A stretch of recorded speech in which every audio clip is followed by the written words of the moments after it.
Dice María que volver a la patria no siempre significa repatriación, sino éxodo, una desbandada trágica e incierta.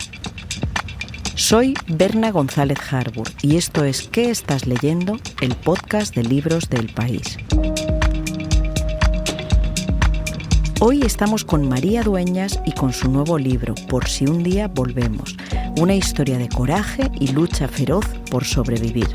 Un viaje a la Argelia francesa que empieza en los años 20 y se prolonga hasta la huida de los Pieds Noirs, los extranjeros que tuvieron que abandonarlo todo al llegar la independencia.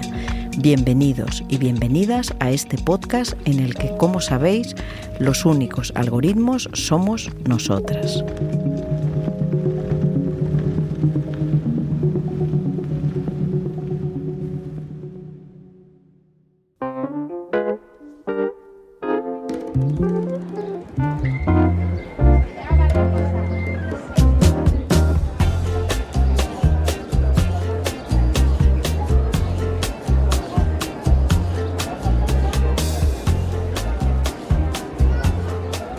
Bueno, estamos en pleno retiro. Dejadme primero dar las gracias a la Feria del Libro de Madrid, esta institución tan solvente, tan sólida que lleva con mano maestra Eva Orue.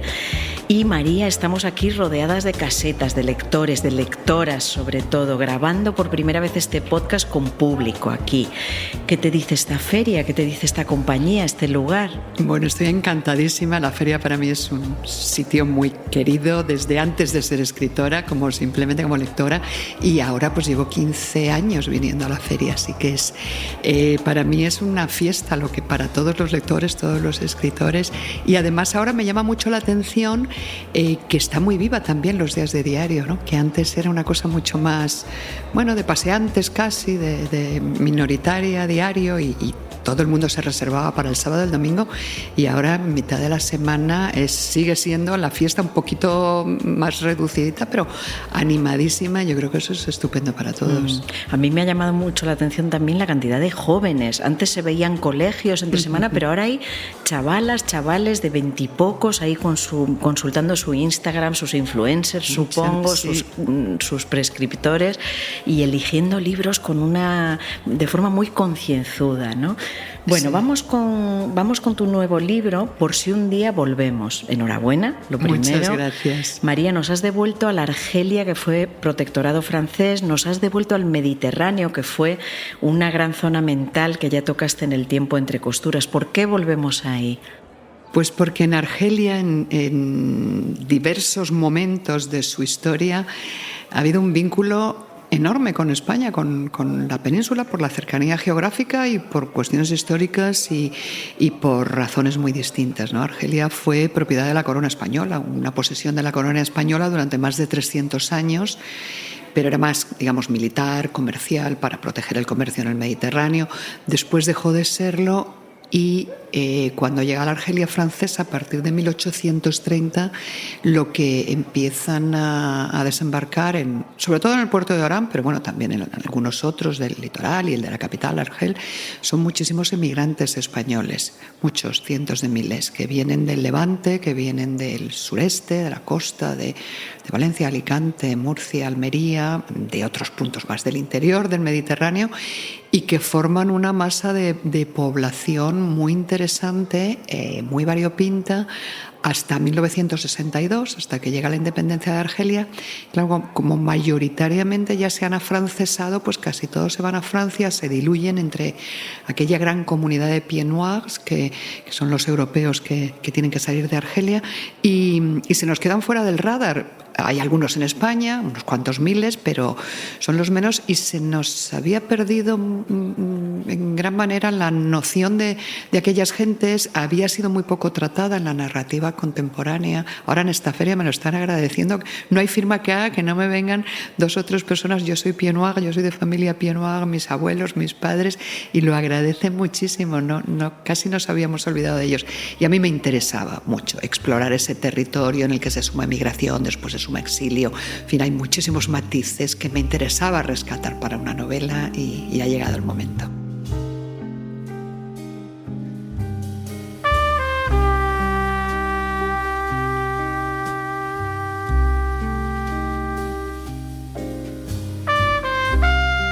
Abrazados por la cintura, Rafael y yo nos sumamos al júbilo. Permanecimos en silencio, conmocionados, desgarrados, contemplando cómo nos alejábamos de Orán, cómo se iban achicando las construcciones, los acantilados, el monte de Santa Cruz, la terraza de mi casa, los negocios que levantamos y las calles que pisamos, nuestro ayer, nuestro universo. Ambos conteníamos un nudo en la garganta. Del destino que nos aguardaba a aquellos miles de pasajeros que en ese momento empezábamos a cruzar el Mediterráneo, aún no sabíamos nada. A partir del día siguiente, para todos comenzaría una vida nueva y cada cual trazaría su propio camino. La mayor parte se acabaría instalando en Francia, donde les aguardaban reunificaciones familiares y compensaciones económicas. Quizás se integrarían activamente en el colectivo de los Pieds Noirs y vivirían una permanente nostalgie, manteniendo una melancolía que no se borraría nunca.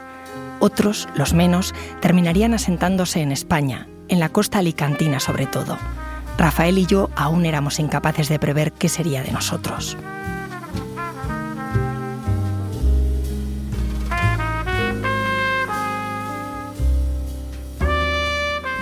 Uno de esos matices, me gusta mucho una frase que está casi hacia el final, en la que hablas de que lo llaman repatriación, pero es un éxodo, una desbandada trágica, ¿no?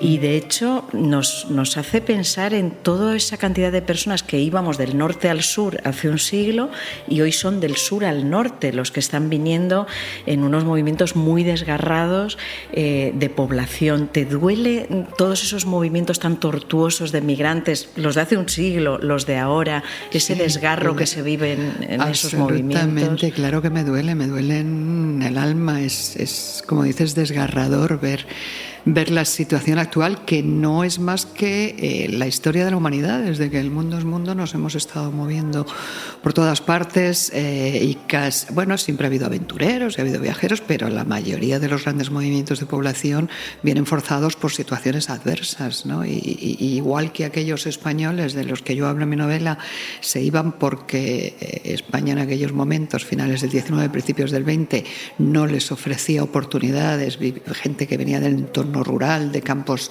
resecos, de plagas en las cosechas o de una España que no conseguía ponerse al día en su desarrollo para sus propios habitantes, pues ahora, como dices, es un fenómeno contrario, ¿no? Y gente que viene huyendo de situaciones tremendamente adversas, dolorosas, dejando atrás su mundo, con todos los desgarros que eso implica, con el desarraigo y con las nostalgias y con las hambres, en fin, y con todo, con lo mental y con lo físico.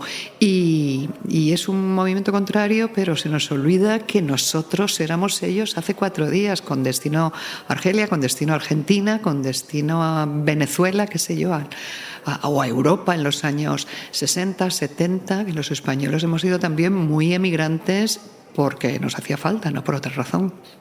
Sí, como a ellos ahora, ¿no? Bueno, vamos con tu protagonista. Has elegido a una mujer que es toda una mujer coraje, que renace siempre de sus peores episodios. Es la mujer que ha tenido que abandonar España para ir a esa zona y que huye de una agresión, incluso de la que ella misma comete. Esto está en las primeras páginas, o sea que no estamos haciendo gran spoiler. ¿De dónde sale esta mujer coraje?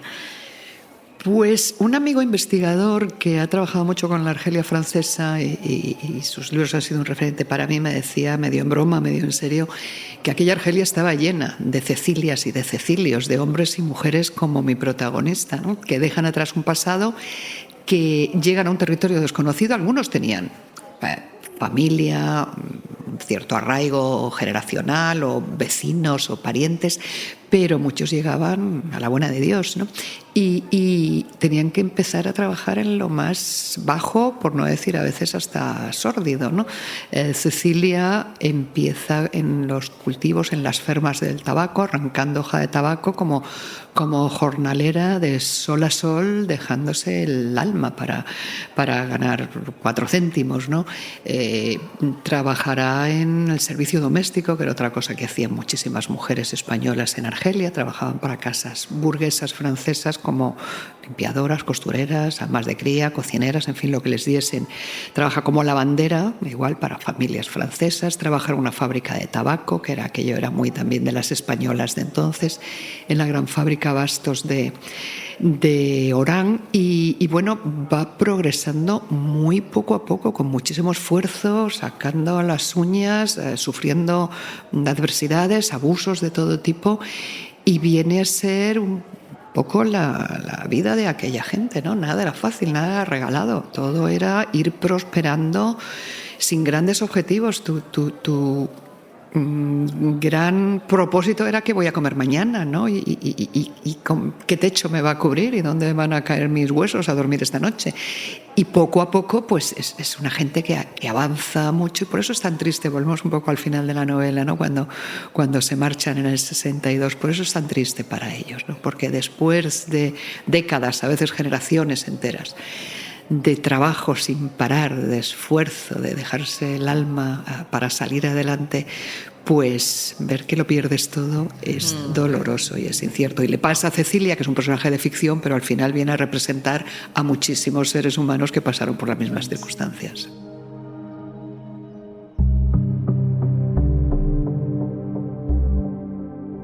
Se quedó como yo sabía que se quedaban los machos después del alivio. Lo había visto en los perros, que no se reavivaban ni a pedradas.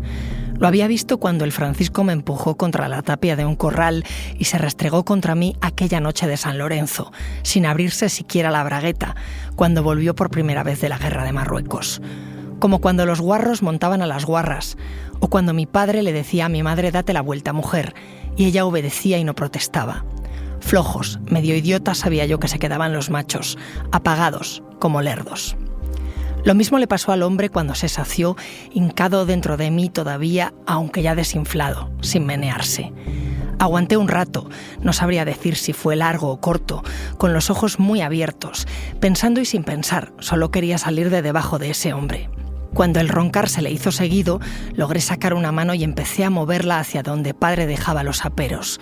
La arrastré ansiosa por el suelo de tierra compacta, a tientas en busca de algo, lo que fuera, una herramienta, una piedra, un podón, una astilla, lo que fuese, hasta que palpé un mango de madera. Eso mismamente. Lo ceñí en un puño, lo aferré, no dejé que la duda me retrasara. Tan solo alcé el brazo por encima de su espalda y apretando los dientes le hinqué la hoz con todas mis fuerzas. Tuve suerte, di en blando.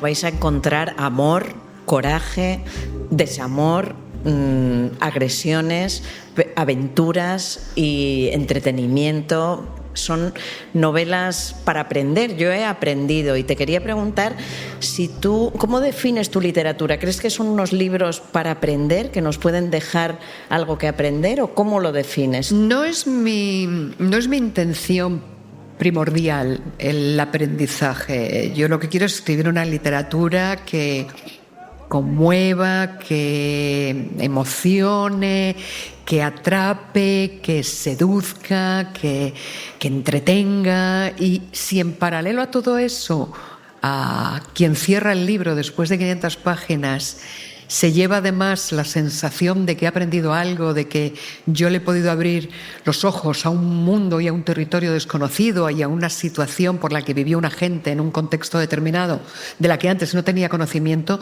pues la verdad es que me doy por muy satisfecha. Yo sigo llevando dentro a una profesora, la profesora que fui durante más de 20 años, ¿no? Entonces, bueno, si hay un poquito de función pedagógica, pero no por encima de todo lo demás, sino en paralelo o de manera casi subterránea, pues me doy por muy contenta. ¿Cómo te hiciste lectora, la lectora que eres, la lectora que aprende de los libros? ¿Fue precisamente por ser filóloga, esa carrera de profesora, o desde pequeña? ¿Cómo te hiciste? Yo he sido muy lectora desde pequeña. Mi madre, que ya no está con nosotros, decía que, yo nunca me lo creí, pero decía que yo aprendía a leer sola. A mí me parece una cosa extrañísima. En mi casa éramos muchos niños, yo era la mayor, una familia muy grande, muy numerosa, muy alborotada siempre, y mi madre contaba que un día me encontró en el cuarto de baño leyendo, con un cuento abierto y leyendo yo sola. Sería un cuento de mi mamá me mima, poco más, y que ella no entendía cómo podía haber llegado yo a eso. Yo tampoco lo entiendo, pero bueno, sí que por lo menos siempre tenía un cuento entre las manos, ¿no? Y empecé a leer, bueno, pues con lo que leíamos todos los niños de aquella época, años 60, años 70, con la literatura acorde con la edad, con los libros escolares, con los libros que había en casa, con los libros que te regalaban entonces dentro del panorama editorial al que teníamos acceso, un poco sin hacer ascosanada y sin llevar una línea definida, ¿no? Un poco omnívora con todo lo que iba cayendo en mis manos. Y como adulta ya, ¿qué autores te marcaron más?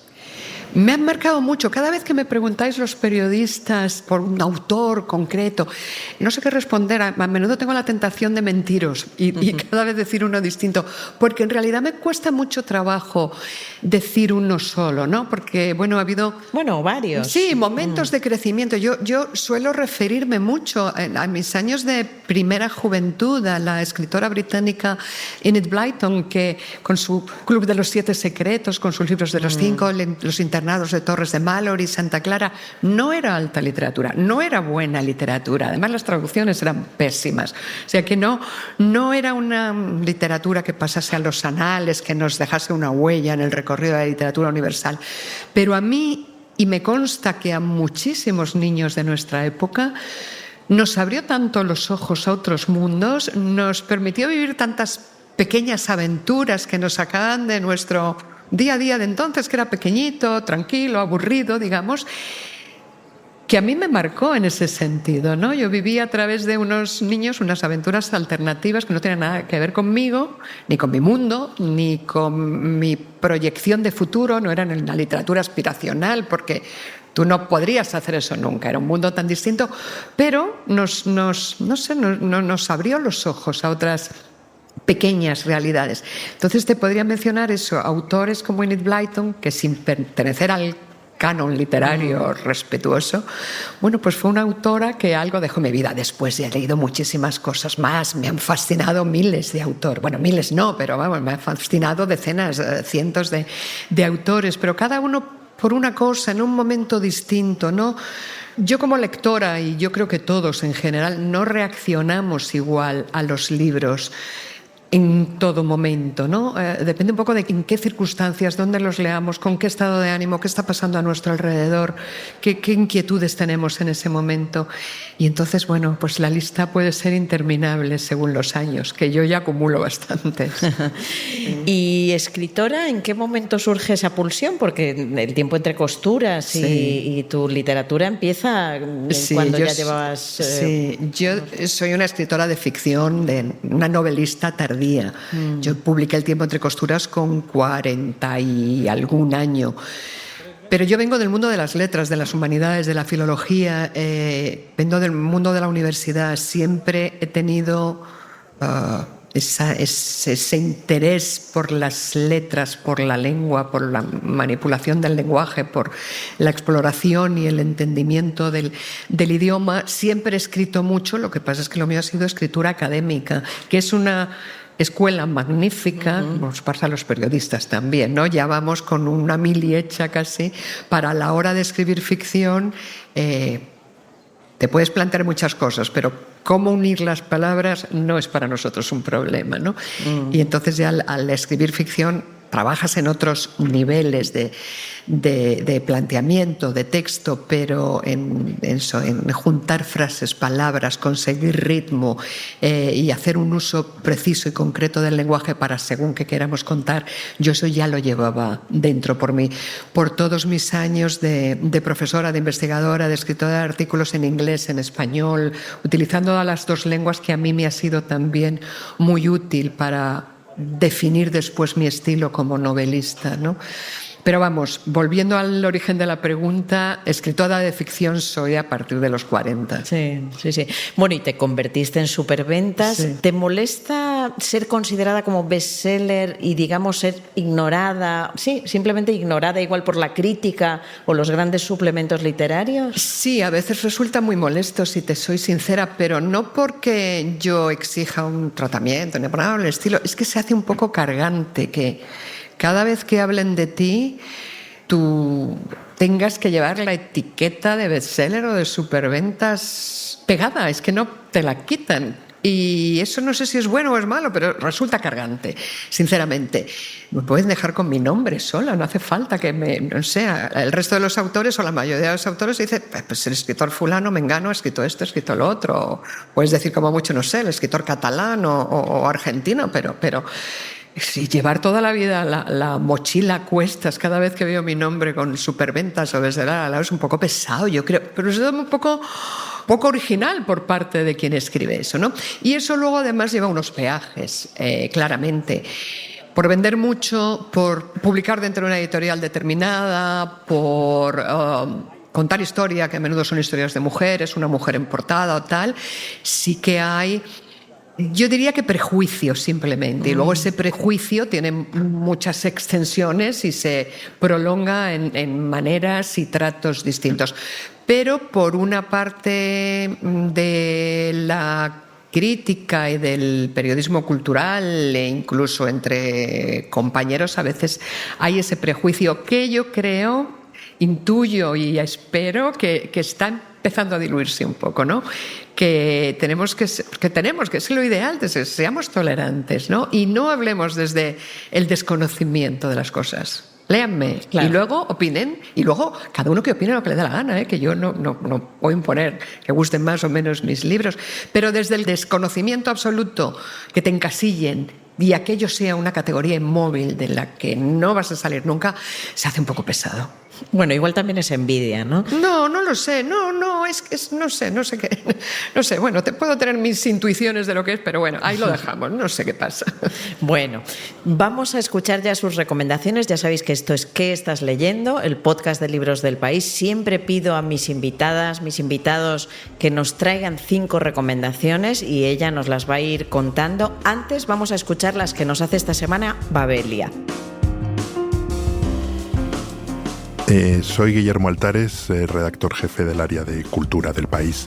Como todos los años, además del calor, el principio del verano viene con un número especial de Babelia con recomendaciones de ocio, lecturas, películas, series, exposiciones, músicas. Y en lecturas hay muchísimas recomendaciones. El verano es un tiempo de relax en el que nos dará tiempo a leer. Incluso nos daría tiempo a leer Tochos, un libro de más de 1000 páginas, la historia total de la Segunda Guerra Mundial, de Olivier Vivorca, que es uno de los libros más importantes publicados este año, cuando además se cumple el 80 aniversario del final de la Segunda Guerra Mundial. También es un momento interesantísimo para leer La Revolución Cultural, una historia popular de Joe T. Tucker, que es otro libro tocho para el verano, donde realmente cuenta la revolución cultural por aquellos que la padecieron. Y también es un momento muy interesante para leer novela negra. Recomendaría El abogado de Lincoln, de Michael Connelly. También es un libro bastante gordo, pero muy interesante, con uno de los grandes personajes de la novela negra americana contemporánea. Y para los que quieran leer cuentos, ha salido el último volumen de Samantha Schweblin, El buen mal, que de nuevo es un libro interesante que nos sumerge en un mundo oscuro y extraño y muy interesante. Y al que le guste leer biografías, recomendaría la biografía de Carmen Martín Gaite, que ha publicado José Teruel, cuando se cumple el centenario del nacimiento de la gran escritora española. En fin, es un verano con muchísimas lecturas para todos los gustos y diría de todos los tamaños. Bueno, ahora sí, María. El primer libro que has elegido para comentar es El primer hombre, de Albert Camus. ¿Por qué? Pues porque es un libro que tengo muy presente, porque está muy vinculado a mi última novela, Por si un día volvemos. Es el libro póstumo de Albert Camus. Cuando él muere en un accidente de tráfico en el 57, lo encuentran en el suelo dentro de las páginas, dentro de una cartera de cuero que lo usaba para trabajar. Es autobiografía, ¿verdad? Es autobiografía, un poco novelada, es un poco lo que llamamos ahora autoficción, ¿no? Porque cambian los nombres, pero es su vida entera lo que hay ahí. Entonces es un libro que tardó años en publicarse. Finalmente sus hijos y su editorial decidieron ponerle forma, desentrañar lo que había ahí, porque estaba escrito en una letrilla ininteligible. Él pensaba, suponemos, darle muchas vueltas.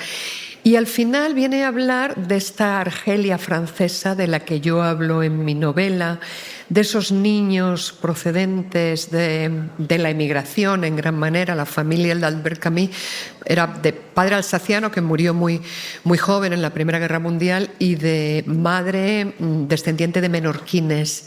Hubo mucha gente de las Baleares, que fue aquella Argelia francesa, y él se crió con su madre, que era una mujer con problemas de sordera y quizá algo cognitivo también, y el poder, la autoridad en la casa lo ejercía la abuela, que era una de estas mujer de las de pañuelo en la cabeza, negro, con el nudo apretado en la barbilla, dura, recia, inflexible, exigente. No quería que Camille ni su hermano estudiaran, solo quería que trabajaran, que trajeran dinero a casa, que los maltrataba incluso físicamente, verbalmente. Una mujer muy áspera y muy desagradable, ¿no?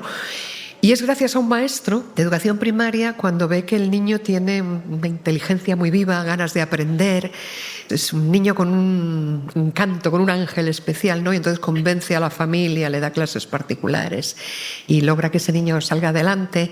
Y bueno, y él nos va contando en El primer hombre todo eso, cuando va en busca a su pueblo natal, en busca de la tumba del padre, cuando habla del cariño, amor intenso que siente por su madre, de cómo él va creciendo, de sus reflexiones sobre el mundo, de lo que va pasando. Y me parece que es una delicia de obra que refleja la vida de un hombre inmenso. Y al estar tan vinculada a lo que yo cuento en la novela, claro, la tengo muy reciente, ¿no? Y bueno, es una recomendación que me apetece mucho hacer. Sí, voy a recordar que en su novela, en Por si un día volvemos, añade al final cierta bibliografía de libros que te han ayudado a componerla, que son muy interesantes. Yo me he quedado con alguno después de leer tu novela. Nos quieres hablar también de Grandes Esperanzas, de Charles Dickens. ¿Por qué?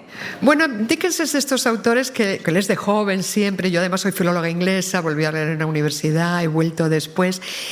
Y es de estos escritores que te acompañan toda la vida, ¿no? Y además me interesa mucho el proceso editorial que había entonces con las obras de Dickens y de algunos otros autores, cómo se escribían casi con fascículos, cómo no estaba todo tan organizado en la cabeza de Dickens como escritor.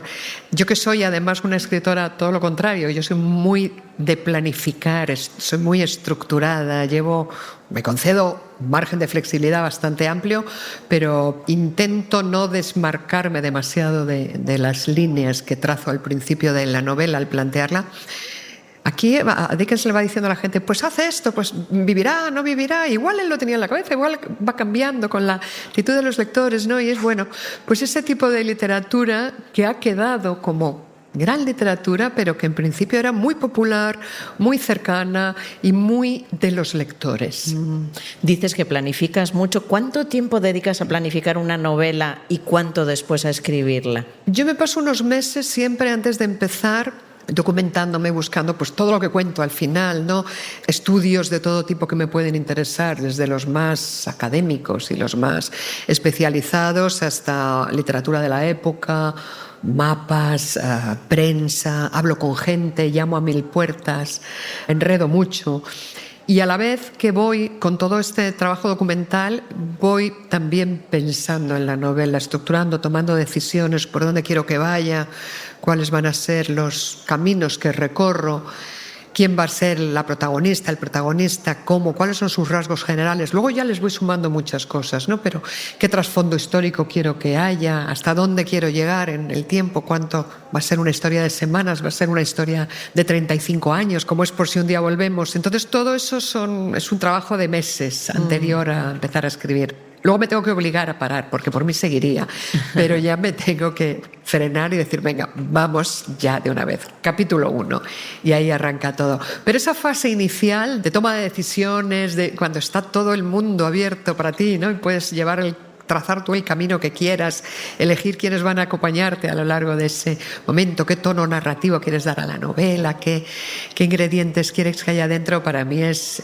maravilloso.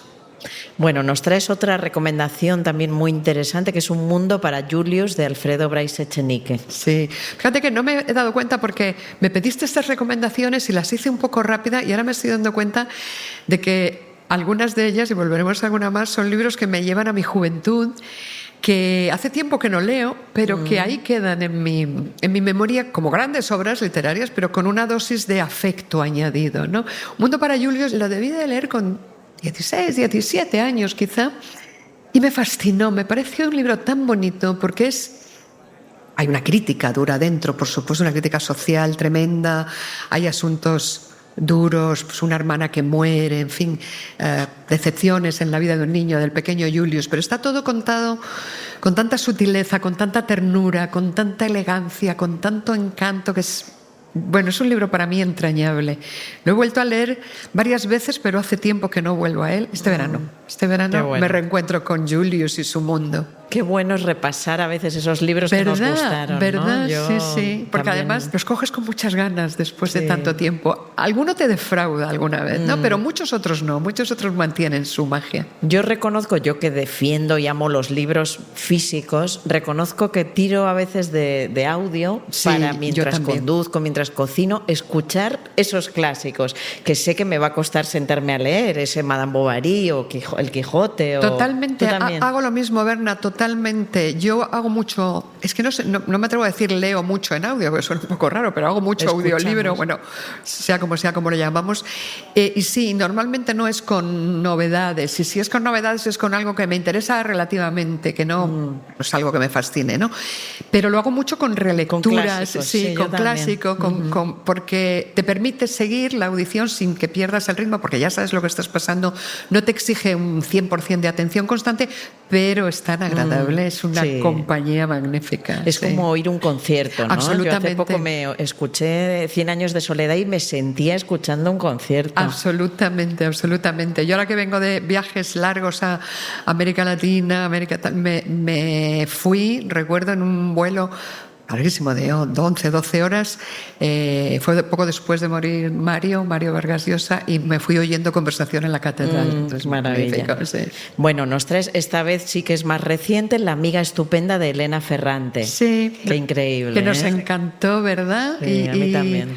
A mí me deslumbró el primer libro, me lo recomendó una editora brasileña. Fíjate que aquí en España estaba funcionando, pero todavía no era tanto éxito. Ella tiene alguna conexión con Italia, me lo recomendó. Lo compré al volver y fue como un deslumbramiento. Qué historia tan bonita, tan dura, tan bien contada, tan entrañable, tan espeluznante a la vez. Me gustó muchísimo. Todos los libros de la saga de las dos amigas, pero recuerdo particularmente la primera entrega, La amiga estupenda. Bueno, y por último, Rebeca, de Daphne du Maurier. Sí, es que aquí volvemos otra vez a la infancia, a las lecturas de verano. Rebeca estaba en mi casa, de mi familia, de una colección que tenía mi padre de joven, y no sé por qué cayó en mis manos muy pronto, con 13, 14 años. Yo como iba pillando libros y no pedía opinión a nadie y leía lo que me encontraba. Pues lo leí y me encantó, pero por lo mismo que te decía de los libros de Enid Blyton, no pasará a la historia de la literatura, no es gran literatura. Pero tiene unas estrategias, y ahora que antes era solo lectora, ahora que soy escritora, la analizo además de otra manera y veo qué técnica tiene, qué puntos de enganche, qué cosas tan inteligentes, yo creo, por parte de la autora, ¿no? Y bueno, y es un libro entonces que quedó en casa de mis padres. Yo me fui muy joven a estudiar fuera, me vine a Madrid a estudiar, y entonces como que hice una costumbre de todos los veranos al volver, volví a leerlo. Además es muy fácil lectura, lo lees en 2 o 3 días.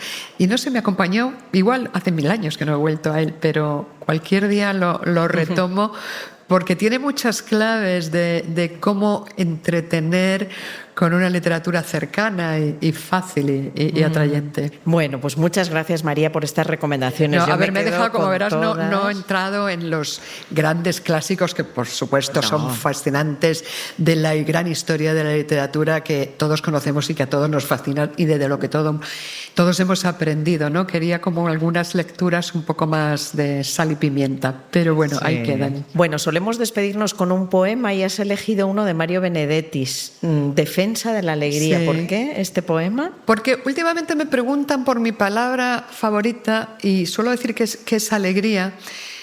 Y además ya ahora la llevo ya casi como una bandera, porque bueno, la vida está llena de todo, en fin, que voy a contar yo ahora de lo que es la vida, ¿no? Y si podemos, de alguna manera, a veces esforzada, a veces natural, defender la alegría, creo que tenemos que hacerlo, es casi una obligación moral, ¿no? No dejarnos... A veces no hay más remedio, ¿no? A veces la vida nos da y nos machaca y nos hunde y, bueno, no vamos a salir cantando alegremente porque no procede.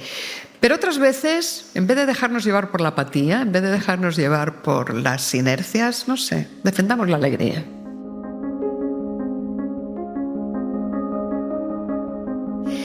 Defender la alegría como una trinchera, defenderla del escándalo y la rutina, de la miseria y los miserables, de las ausencias transitorias y las definitivas. Defender la alegría como un principio, defenderla del pasmo y las pesadillas, de los neutrales y de los neutrones, de las dulces infamias y los graves diagnósticos.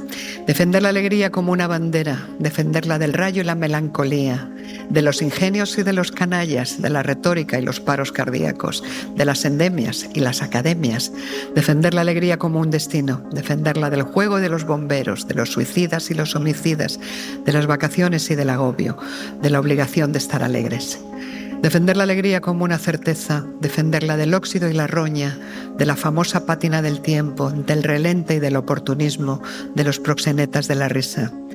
Defender la alegría como un derecho, defenderla de Dios y del invierno, de las mayúsculas y de la muerte, de los apellidos y las lástimas, del azar y también de la alegría. Muchas gracias, María.